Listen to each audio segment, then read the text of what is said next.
So good day, Captain Philip Alkuino, to my fellow groupmates, to our classmates, and to anybody who could be viewing this right now. My name is Baguin John Dave, and in here we are the Group 2, and we are tasked to discuss about Colreg rules number 4, 5, 6, and 7.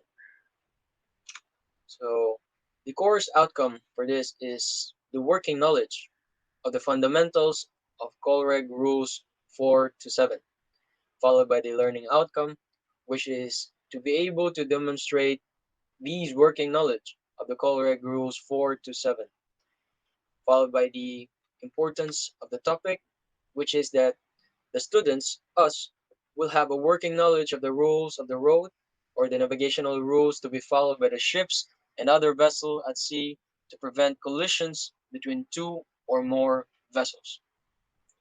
So now let's begin with the rule 4 to be discussed by Decadet, Allego, Pericles. Thank you, Capt Baguin. And for continuation, Rule 4 application. The international regulation for preventing collisions at sea, or COLREG, are published by the International Maritime Organization, or the IMO. It has a set of rules divided into 6 different parts. So in Rule 4, which is the application, that can be found in Part B, which is all about steering and sailing rules, having 3 different sections. And Rule 4 to 10 is under Section 1, that is all about keeping stock of vessels in any condition of visibility. It means that this section focuses on the action to be taken by the vessel during any condition, such as proper monitoring around the vessel while underway so as to prevent risk of collision. Next slide, please. Rule 5, lookout. So every vessel shall at all times maintain a proper lookout by sight and hearing, as well as by all means appropriate in the prevailing circumstances and conditions so as to make a full appraisal of the situation and of the risk of collision. So Rule 5 lookout is actually one of the most important rules that every vessel needs to be applying at all times. This is what's going to enable you to apply the rest of the collisions regulations. You need to be able to keep a proper lookout so then you know what's going on. You need to be keeping a lookout at all times because if you're not, then you are in contravention of the rules that lookout has to be mainly by sight and hearing as well as by all available means, but sight and hearing must take into priority. Next slide, please. So here are the lookout duties. Lookout duties means appraising the situation. First is the detection of vessel or aircraft in distress. Second is the detection of shipwreck or debris. Third is lookout should be posted from dusk till dawn and even during daytime, especially with restricted visibility. And lastly, lookout should give proper attention. Never take any other duties that would interfere with this function. Next slide, please. Proper lookout. So proper lookout usually takes place on bridge where the officer of the watch has all the view from ahead, side to side, which is the starboard and the port side, and as well as the stern. So as a lookout, you just don't rely on the radar screen. You need to be keeping the lookout across the 360 degrees of the horizon. As every now and then, you have to walk around the bridge, look in all direction to know everything that's going ahead and as well as behind. So as to know what action to be taken when risk of collision may exist.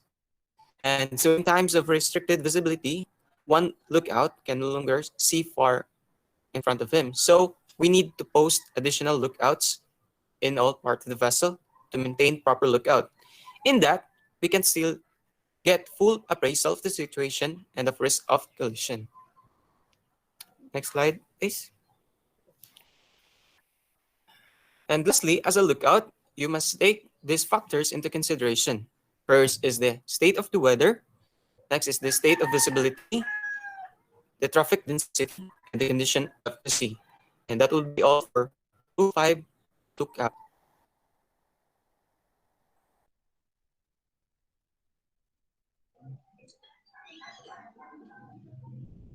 Good day, everyone. I am the Cadet Dave Dave Anthony Bollozos, and I am tasked to report Rule 6, Safe Speed. Every vessel should at all times proceed at safe speed so that she can take proper and effective action to avoid collision and can be stopped within a distance inappropriate to the prevailing circumstances and conditions.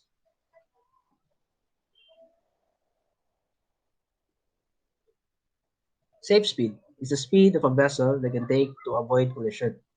Safe speed is the speed of a vessel can be stopped within a distance appropriate to the prevailing conditions and circumstances.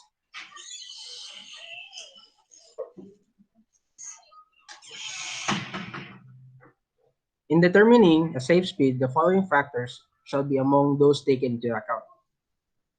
A. By all vessels, number one rule, the state of visibility.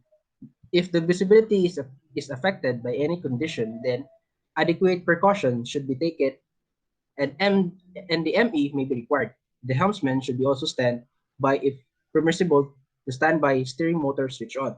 So number one rule in space safe speed is the state of visibility because this is the very important part when you are going into speed. You must consider the visibility around you. Next is number two, the traffic density including concentration of fishing vessels or any other vessels. If the traffic density is heavy and a lot of ships are moving, then the ME has to be on standby, since the vessel may have to take emergency measures to avoid danger. The alteration of courses may not be possible due to the other vessels in the vicinity. Next is number three, the, the maneuverability of the vessel with special reference to stopping distance and turning ability in the prevailing conditions. This relates to the particular maneuvering characteristics of different vessels. A large fully laden tanker may have to stop her engines after being on full ahead. She then takes emergency actions to stop the vessel by going emergency full astern. Next is number four.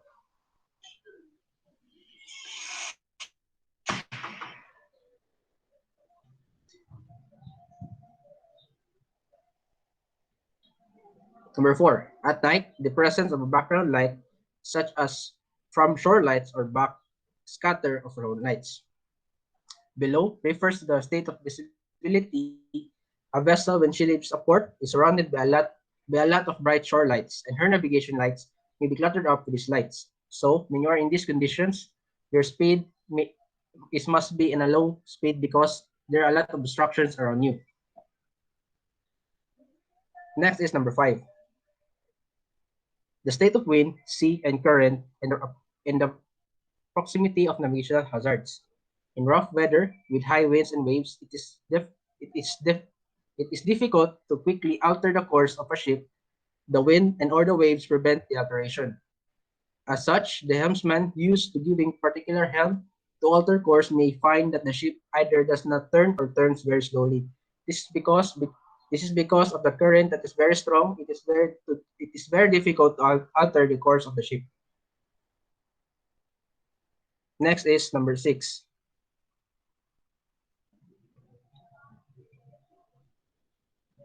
The draft relation to the available depth of water. As stated previously, the draft in relation to the depth of water, a deep draft vessel under the circumstances has to take special precautions in maintaining her speed. Her draft is more than the sea room available for her to take effective action to avoid close quarter situation is less. So the next rule is B,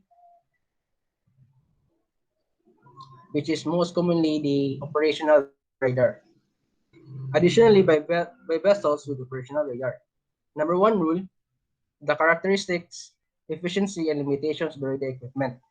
So, in going to such speed, you must consider your radar equipment because not all radars are fully equipped to scan and navigate its surroundings. Some radars have limitations in scanning other vessels. Number two, any constraints imposed by the radar range scale in use. Sometimes a radar may be fully functional and good, but it may have a defect that that is not maybe detect vessels at a certain range or maybe not very good in low range or high ranges. Number number three, the effect on radar detection of the sea state, weather, and other sources of interference. A nuisance, especially it is least wanted. Rain clutter is the raindrops sending their reflection back to the observer, which is more interested in detecting the ships. Rain clutter may be completely obscure the entire region of the horizon on the radar, so you must not fully entrust the function in the radar because when there's rain, it is more likely to detect the rain clutter more than the ships around it. So in complying the safe speed, you must go in a low speed in order to avoid collision. Number four, the possibility that small vessels, ice, and other floating objects may not be detected by the radar at the adequate range. So going back to the rule one, the state of visibility is very important in safe speed because some of the radar cannot fully function it and has limitations. It cannot detect small vessels and ice and other floating hazards. Number five rule, the number, location, and movement of the vessels detected by radar. So example in this, when you're in the Singapore Strait, a lot of vessels, and knowing its location, it's a very busy strait. So rule 6, safe speed, is very indeed to be followed. Number 6 and last rule, the more exact assessment of the visibility that may be possible when the radar is used to determine the range of vessel and objects in the vicinity. So you must not fully rely on your radar, and going back to it, visibility is very important in safe speed. So let us proceed to the rule number 7 that will be reported by Cadet Baguin. Thank you, Cadet Bollozos. And right now, we proceed to the last rule that we will be discussing, and that is the Rule 7, the risk of collision. So, every vessel shall use all available means appropriate to the prevailing circumstances and conditions to determine if risk of collision exists. If there is any doubt, such risk shall be deemed to exist. So next slide. So if you noticed, this rule echoes rule number 5, where we were using all available means to keep a proper lookout. Now, we have to use all available means to determine if risk of collision exists. Next is Rule 7b, which is the proper use shall be made of radar equipment if fitted in operation, including long-range scanning to obtain early warning of risk of collision in radar plotting or equivalent systematic observation of the detected objects. So this paragraph of the rule explains that we need to use systematic observation. So radar plotting, what we were talking about is taking a series of plots on the radar or visual plotting. We're looking at taking a series of compass bearings. We need to be systematic about it. We cannot just look and take one snapshot in a time. We need to do it systematically. So and observe it in a period of time to determine if the risk of collision exists. Next is Rule 7c, which is assumptions. Assumptions shall not be made on the basis of scanty information, especially scanty radar information. So this is going back. We need to take systematic observations. So we need to take a series of bearings. Okay, so series of radar observations, and that scanty information is just basically incomplete information. So we need the whole picture to determine if the risk of collision exists. We cannot just take assumptions on scanty informations. Next is Rule 7d, which is in determining if risk of collision exists, the following considerations shall be among those taken into the account. First is such risk shall be deemed to exist if the compass bearing of an approaching vessel does not appreciably change. Next slide. So what we mean by this is, for example, in this slide, if we put ourselves in the white vessel here, and we're going to observe the blue vessel, we will need to take a bearing of the other vessel, as what is shown in here. So now we take that bearing as the difference between our heading line and the bearing of the vessel. And we need to continue to monitor that as we approach each other, as you can see. Clearly, in this case, the bearing is not changing. The vessel stays going down to the same constant bearing. Next slide. As you can see, which means that the bearing, which means the risk of collision exists. Next slide is the part 2, which is the such risk may sometimes exist even when an appreciable bearing change is evident, particularly when approaching a very large vessel or a tow, or when an approaching vessel at close range. So next slide. So if we take the same situation, but let's say we're approaching a significantly larger vessel, like what is shown in the slide right now. So now to take a bearing of it, we need to pick a part of that vessel that we're taking a bearing of. Next. So like that. So it's too large to just take a bearing of the whole vessel. So it is, in our case, our bearing is gonna be of the bow, as what is shown in there. Now what happens as we approach each other? We're looking down at the same bearing. We are no longer looking down at the bow. So the bearing of the bow has changed significantly, but that does not mean the risk of collision does not exist. If we continue to play the example, look at that. We can see that even though the bearing change was evident, the risk of collision still exists. So we're approaching a very large vessel. What about a tow? A tow. Okay, in here. If we go back to the same diagram, but we'll put a tug in the front of the vessel. Okay. Now we are going to take the bearing of the tug, like what it has shown, and see what happens when we continue to approach each other. Okay. The bearing of the tug has changed.